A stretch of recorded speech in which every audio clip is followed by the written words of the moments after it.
안녕하세요. 아나운서 이현재입니다. 안녕하세요. 불꽃남자 댄입니다. 왜 불꽃 남자예요? 리플 이제 올라갈 거니까.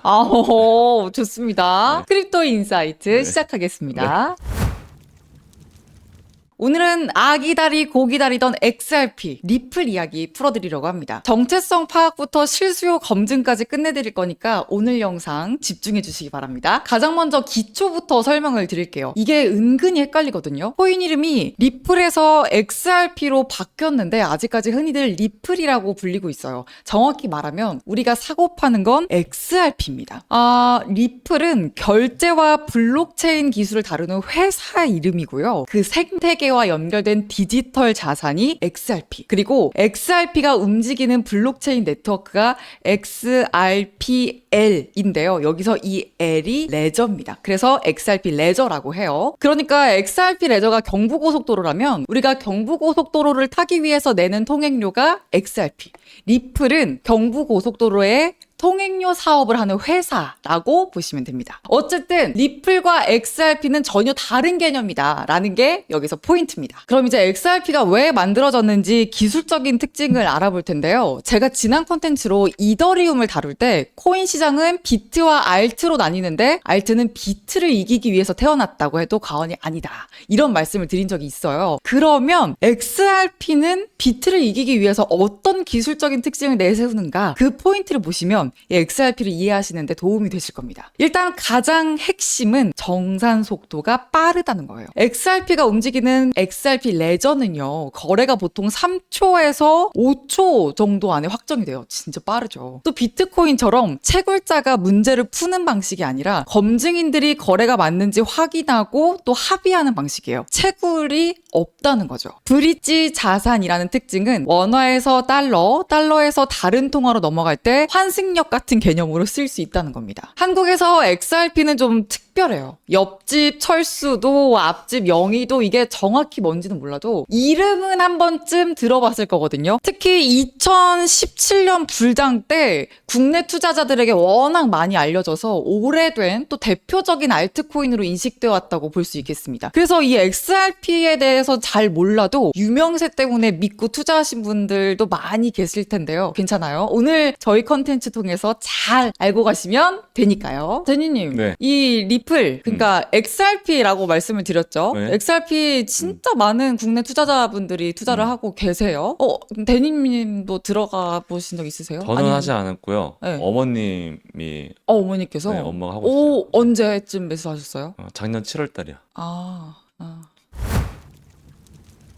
이제 XRP 이야기를 꺼낼 때 절대 피할 수 없는 이슈를 풀어보겠습니다. 먼저 SEC 소송인데요. SEC는 미국의 주식이나 투자 상품을 감독하는 기관인 증권거래위원회예요. 이 SEC가 2020년 12월에 리플이 XRP를 미등록 증권처럼 판매했다면서 소송을 제기했습니다. 그러니까 필요한 등록 절차를 거치지 않고 투자 상품처럼 판매를 했다고 주장한 거죠. 그리고 2023년 7월에 리플의 XRP 판매가 기관 투자자와의 거래에서는 증권이지만 일반 투자자와의 거래에서는 증권으로 간주하지 않는다라는 내용의 약식 판결이 내려졌고요. 이후에 SEC와 리플이 서로 항소를 제기했는데 2024년 8월에 리플에 1억 2,500만 달러의 벌금을 확정하면서 최종 판결이 났습니다. 이후에 SEC와 리플이 서로 항소를 제기했는데 2025년 8월에는 이제 서로 취하를 하면서 사건이 완전히 종료가 됐고요. 여기에 올해 또 하나의 규제 관련 변화가 있었죠. SEC가 증권 감독을 한다면 CFTC는 금이나 원유, 선물 같은 상품을 감독하는 미국의 상품 선물 거래위원회인데요. 이 두 기관이 디지털 자산을 어떻게 분류할지, 어떤 코인을 증권으로 볼지, 어떤 코인을 상품으로 볼지에 대한 공동 해석을 내놨습니다. 공동 지침을 발표했어요. 법률 분석 자료에서는 XRP가 디지털 상품 쪽으로 언급됐다고 정리를 하고 있습니다. XRP를 리플 회사의 주식이나 지분이라기보다는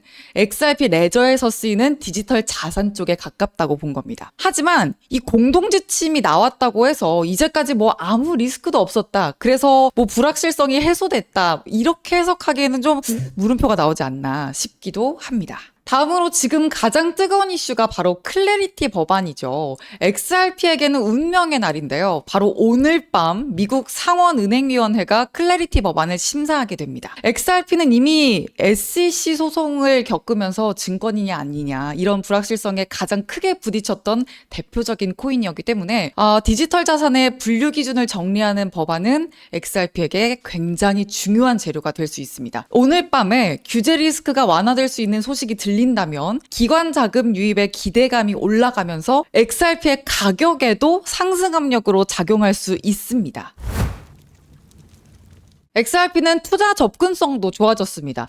작년 11월에 XRP 현물 ETF인 XRPC가 출시되면서 증권 계좌 안에서도 XRP에 투자할 수 있게 됐습니다. 여기서 AUM은 ETF 안에서 굴러가는 돈의 규모를 말하는데요. 실제로 카나리의 XRPC는 첫날 거래량이 5,900만 달러를 기록했고 운용자산은 약 2억 5천만 달러 수준이었습니다. 물론 비트코인 ETF와는 비교할 수가 없지만 왜냐하면 체급이 다르다고 보시면 되고요. 알트코인 ETF 기준으로는 의미가 좀 있는 성과였다. 이렇게 시장은 해석하고 있습니다. 대니님, 네. 근데 이렇게 상장이 됐는데 왜 이렇게 안 오르는 거예요? XRP가? XRP가 안 오른 이유는 네. 시장에 유동성이 없기 때문입니다. 아주 자주 듣는 이야기인데요. 네. 근데 오늘 영상에서 결국 리플이 좋고 나쁘고 보다 저는 이제 매수할 준비를 해야 된다라는 생각을 하는데 네. 결국 유동성은 돌아오기 마련인데요. 그 돌아왔을 때 가장 어디로 먼저 돈이 들어갈까를 보면 지금 서론에서 말씀해 주셨던 그런 펀더멘탈이 사실 리플은 제일 중요하잖아요. XRP는 더 탄탄해지고 있다고 생각하기 때문에 영상 보시는 분들은 너무 걱정하지 마시고 계속 모아가는 매매를 했으면 좋겠어요. 네. 좋습니다. 결국에는 퍼포먼스가 가장 좋은 자산은 가장 길게 하락하고 가장 길게 조정을 받으며 그 기간 동안 더 견뎌야 좋은 된다? 펀더멘탈을 만들어냅니다. 오, 명언인데요. 이제 현재 수급도 한번 보죠. ETF에서는 특히 실제로 돈이 더 들어오고 있는지 보는 순유입이 중요한데 이 센티멘트 자료는 XRP 레저에서 1만 XRP 이상을 보유한 지갑수가 사상 최대를 기록했다는 내용입니다. 무려 33만 2,230개. 근데 이렇게 지갑수가 늘었다고 해서 이제 갈 일만 남았구나. 렛츠고! 하기에는 위험할 수 있으니까 이따 데니님과 함께 여러 지표며 차트까지 꼼꼼하게 확인해 보도록 할게요. 자, 그리고 리플 생태계 안에서 봐야 할 중요한 테마가 있죠. RLUSD입니다. RLUSD는 리플이 만든 달러 연동 스테이블 코인이에요. 쉽게 말하면 1달러 가치에 맞춰서 움직이도록 설계된 코인이라서 가격이 출렁이는 일반 코인보다는 결제나 정산에 쓰이기 쉬워요. 우리가 이 페이지에서 짚어볼 건 이 RLUSD와 XRP의 관계인데요. 결론부터 말하면 이 둘은 경쟁자라기보다 그냥 역할 자체가 다릅니다. 만약 100달러를 보내야 한다면 가격이 1달러에 맞춰서 움직이는 RLUSD가 더 적합한 반면에 XRP는 1달러에 고정된 자산이 아니에요. XRP는 XRP 레저 안에서 거래를 처리할 때 필요한 기본 자산이면서 앞서서 브릿지 역할을 한다 말씀을 드렸죠. 그래서 RLUSD가 XRP를 대체한다기보다는 그냥 RLUSD는 리플 생태계의 결제 단위, XRP는 그 결제가 XRP 레저 위에서 움직일 때 필요한 네트워크 자산, 이렇게 역할이 나뉘는 구조라고 보시면 되겠습니다. 사실 가장 궁금해하실 질문은 이거죠. RLUSD가 커지면 XRP의 형편도 같이 좋아지는 건가? 답은 조건부입니다. RLUSD가 커진다는 건 리플 생태계에는 좋은 재료가 확실해요. 달러처럼 안정적인 자산이 있어야 결제나 송금 서비스를 만들기가 훨씬 쉽기 때문이죠. 근데 XRP로 가면 하나를 더 봐야 돼요. 그 RLUSD가 XRP 레저 위에서 움직이느냐. 이게 무슨 말이냐면 RLUSD를 자동차라고 할게요. XRP 레저는 완전 초반에 제가 경부고속도로로 비유를 해드렸잖아요. 근데 차가 아무리 많아도 경부고속도로를 타지 않으면 통행료인 XRP가 들어오지 않겠죠. RLUSD가 커졌다는 숫자만으로는 XRP의 수요까지 엮기에는 좀 부족해요. 그 RLUSD가 XRP 레저에서 실제로 거래되는지, 그 과정에서 XRP가 수수료나 브릿지 역할을 했는지 보셔야 됩니다. 특히나 이 RLUSD는 이더리움에서도 발행될 수 있거든요. 그러니까 강변북로도 쉽게 탈 수 있다는 거죠. 여기까지 보면 XRP를 긍정적으로 볼 수 있는 재료들이 있다는 건 맞아요. 이제 이 재료들이 XRP의 실제 수급과 차트에 반영되고 있는가? 다시 또 리또 속으로 끝나는 건 아닌가? 제대로 봐야겠죠. 대니님. 네. 1만 XRP 이상을 보유한 지갑 수가 늘었다. 이 얘기도 아까 드렸었어요. 네, 그렇죠. 근데 이게 이제 실제 가격 흐름과도 연결되고 있는지 한번 봐주실까요? 가보시죠.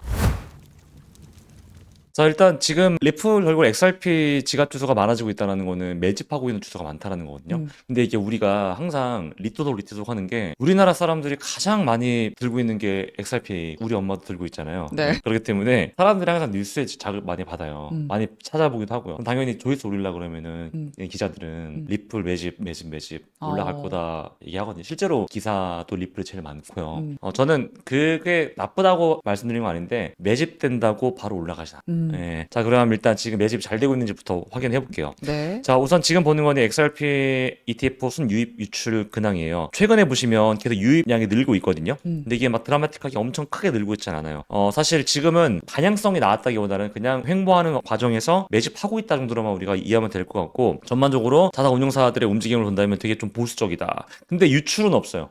이게 중요한 것 같아요. 비트코인 같은 경우는 유출입이 있어서 사실 그게 가격에 되게 큰 영향을 미치거든요. 근데 XRP 같은 경우는 유출은 거의 없다고 보시면 돼요. 물론 유출이 있긴 합니다만 크지 않아요. 그러니까 총 값으로 본다면은 유입이 훨씬 많다라는 것. 이 말은 즉슨 기관들은 계속 매집하고 있다라는 거고요. 그리고 두 번째로 봐야 되는 거는 지금 거래소 보유량이 늘었냐. 자, 여기서 거래소 보유량이 엄청 늘어나게 되면은 XRP를 거래소로 이동해서 매도하려는 목적이 많다라고 우리가 볼 수 있는데 그렇지도 않아요. 자, 그러면 우리가 이제 펀더멘탈이라던가 이런저런 부분들을 봤을 때 결국 XRP가 상승을 바로 할 것인가라고 본다면 지금 보는 건 크립토컨트에 기고되어 있는 글들인데 그중에 제가 좀 여러분들께 소개하고 싶은 글이 있어서 가져왔어요. 지금 비트코인의 수요 자체가 좀 약하고 금리 환경이라던가 이런 부분들이 암호화폐 시장, 자산 시장에 전반적인 안 좋은 영향을 줄 가능성이 높은데 미국 나스닥 같은 경우는 실적 기반으로 올라가잖아요. 사실 리플이나 이런 친구들도 클래리티 법안이 통과가 되고 하게 되면은 수급이 들어올 텐데 그럼 지금 현재 우리는 매수해야 될까라는 고민을 해봐야 되는 건데요. 저는 지금은 당장은 아니라고 생각해요. 네, 가격이 조금 더 밀릴 때 정말 좋은 포인트가 있을 거라 생각하는데 여기서 제가 말하고 싶은 건 바이낸스가 리플 거래량이 거의 가장 많거든요. 매도 압력이 증가하고 있고 매수세가 좀 약해지고 있다. 우리가 CVD라고 해요. 누적 매수세를 볼 수 있는데 계속 약해지고 있다라는 거는 가격 모멘텀이 좀 약해지고 있다는 거예요. 그래서 마지막으로 이제 볼 거는 차트를 볼 건데 일단 정말 중요한 건 여기 탑자리야. 더블탑. 이중 고점이 나왔고 그러면 이 파동이 언제 시작됐냐라고 보면 여기거든요. 그리고 우리가 이런 구간들을 보고 항상 피보나치 되돌림 레벨을 좀 작도를 해보죠. 그럼 지금 보면은 0.236, 0.38이 이탈했고 0.5 구간도 이탈했어요. 이거는 약세 국면에 진입했고 보통 우리가 0.618이나 0.65 레벨에서는 반등을 좀 해줘야 돼. 아니면 이 전체 상승을 다 되돌릴 수 있어. 그러니까 올린 거 다 뺄 수 있어 라고 보는 거거든요. 다행히도 지금 반등이 조금 나오긴 합니다만 서론에서 말씀드렸다시피 비트코인의 유동성 자체가 조금 부족하기 때문에 전반적으로 지금 당장의 어떤 급등이나 이런 걸 기대하기엔 조금 어렵지 않을까라고 생각을 해봐요. 왜냐면 지금 이렇게 가격이 내려오는 국면에서는 보통 우리가 얘기할 때 매물이 많이 쌓여 있다라고 얘기를 하거든요. 그럼 정말 강한 어떤 호재라던가 강한 유동성이 붙는 게 아니라면 이 하락했던 고점 대비해서 지금 보시면 거의 66% 하락했거든요. 저희 어머니도 60% 물려 있는데 이거 오르려고 그러면은 정말 큰 돈과 어떤 정책적인 변화가 있어야 됩니다. 그래서 여기서 우리가 어떻게 해야 돼요? 물어보실 텐데 저는 이제 이렇게 봐요. 지금 보시면 21년도 고점 부근을 돌파했었죠. 돌파했고 지금 요 구간이 지금 지지가 나오고 있거든요. 자, 만약에 해당 구간이 다시 한번 이탈이 나온다면 저는 다시 원화 기준으로 1,000원대까지 갈 수 있다라고 생각을 합니다. 그러면 이 전체 상승을 다 되돌리는 움직임이 나올 텐데 그럼 여기서 우리는 여기서 매수를 해야 되나요? 라고 질문을 또 할 수가 있을 것 같아요. 결국 이 시기는 클래리티 법안 통과가 언제 되며 지금 기관들의 움직임이 어떻게 나오냐 거기에 따른 시장의 유동성 그리고 개미들이 또 매수를 어떻게 해주냐가 제일 중요하거든요. 결국 하나가 또 돼야 된다는 건 클래리티 법안 그리고 뭐 우리가 알고 있는 미국에서 비트코인을 100만 개 추적해야 된다는 이런 좀 비추관들 이게 통과가 되면 너무 좋을 텐데 결국에는 그건 다 기대감이고 이미 다 이건 반영이 되는 상태란 말이죠. 자, 그러면 다시 말하지만 지금 내가 리플을 물려 있다면 가정을 해보면 저는 내려갈 때까지 천천히 매수할 것 같아요. 예. 어차피 저점 고점 못 맞춰요. 아무도 못 맞추고 그냥 운이에요. 그럼 이제 결국엔 리플이라는 종목은 튼튼한 펀더멘탈과 정말 광신도의 그런 정신을 가지고 천천히 모아야 한다. 지금 리플 관련된 책을 쓴 저자분들 그리고 인플루언서분들 우리가 알고 있는 금융 전문가로 하시는 분들이 리플을 전망을 좋게 보는 이유는 이미 앞에서 설명을 다 해주셨어요. 그렇기 때문에 기술적으로 지금 당장 반등은 힘들다고 저는 보지만 결국 유동성이 부족해서 내려간다면 사야 되는데 저점 맞추 생각하지 말고 천천히 모으자라고 말씀을 드려보겠습니다. 좋습니다. 일단 오늘 밤 클래리티 마크업 이슈 체크해 보시는 게 정말 중요할 것 같고요. 당장 반등은 힘들겠지만 천천히 모아가는 전략 제시해 주셨습니다. 데니님 지난 시간에 이더리움 다루면서 네. 알트코인의 시작이 또 이더리움의 시작이 될 수 있다 그렇죠. 말씀하셨잖아요. 네. 그럼 XRP도 그렇게 보시는 걸까요? 아니요. 아니에요?